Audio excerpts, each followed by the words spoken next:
Welcome everyone back to another episode of the Hoops Deep Dive podcast.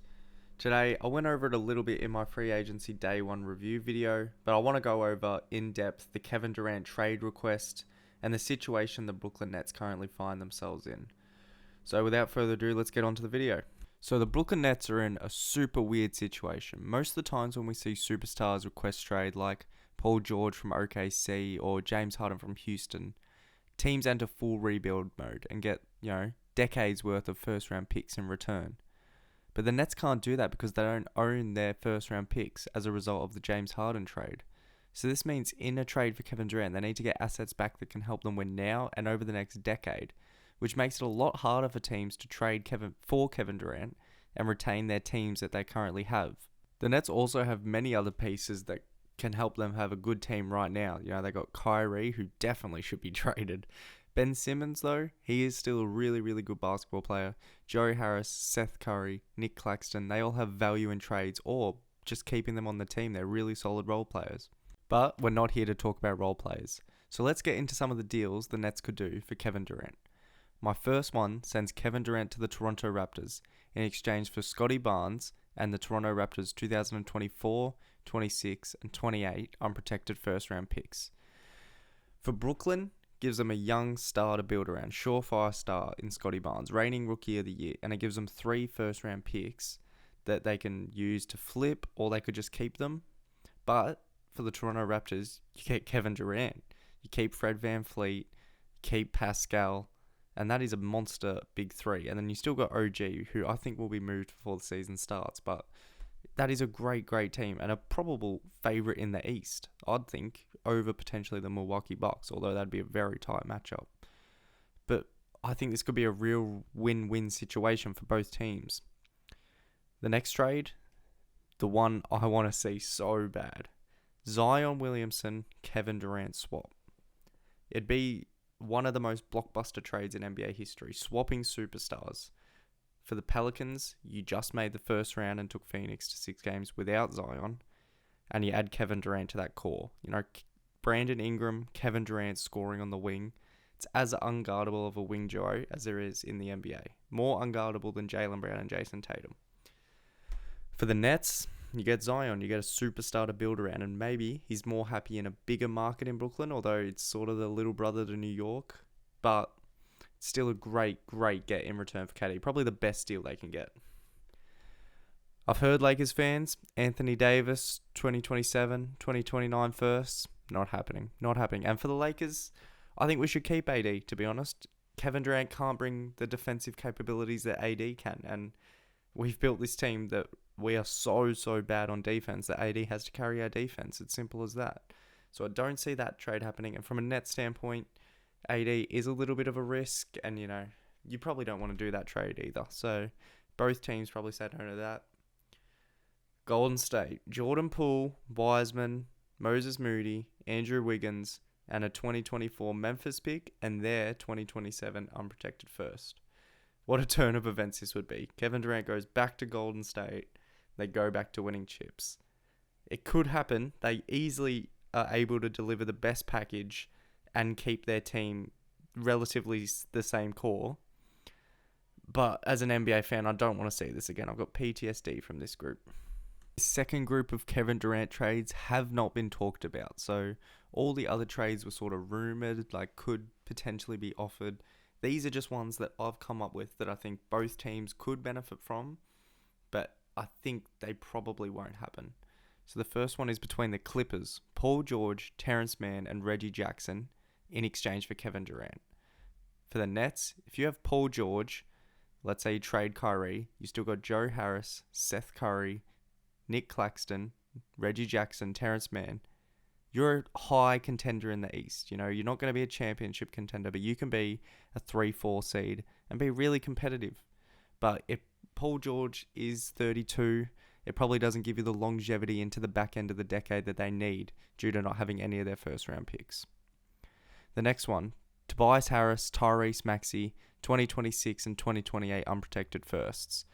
This gives Brooklyn pretty much the whole decade worth of Philly picks after the James Harden trade, and it gives them a young star to build around in Tyrese Maxey. And Tobias Harris can still be a really solid player, but he's on a very bad contract.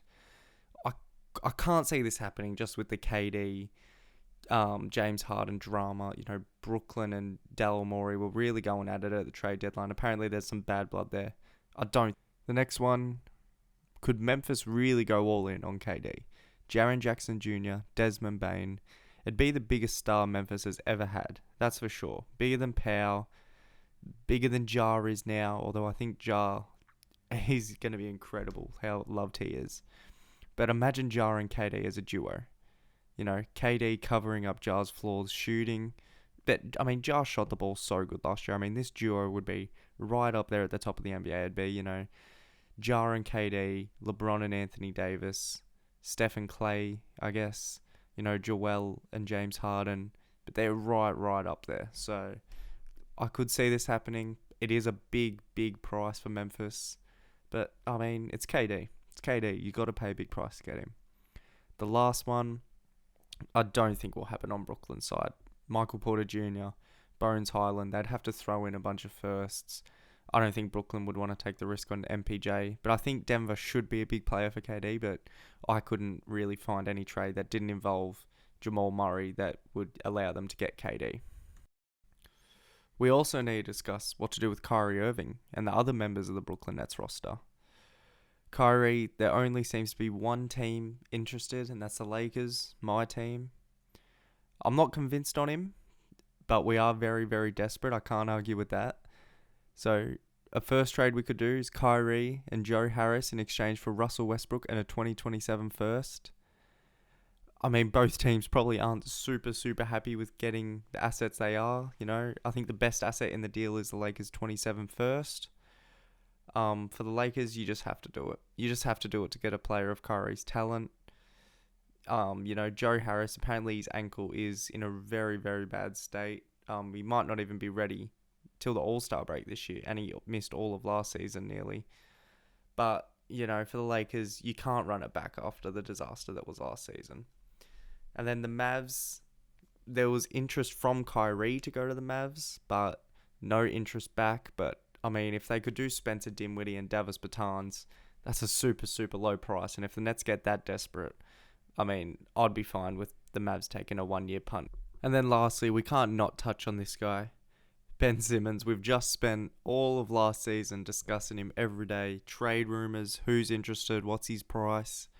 And now with this Nets situation, we're back to square one, I think. I don't think you can keep him on this roster without KD. To me, as an Australian, I wouldn't want to build my team around him. He doesn't have the mentality, the want to even play basketball that I would want to build my franchise around. If you had asked me, 2 or 3 years ago, you can surround Ben Simmons with, 4 shooters and he can just be the main ball handler and he can just attack the paint in 5-out offense, I would have loved it. But nah, his mentality, he's not like Giannis where he'll just go and drive into the paint every play.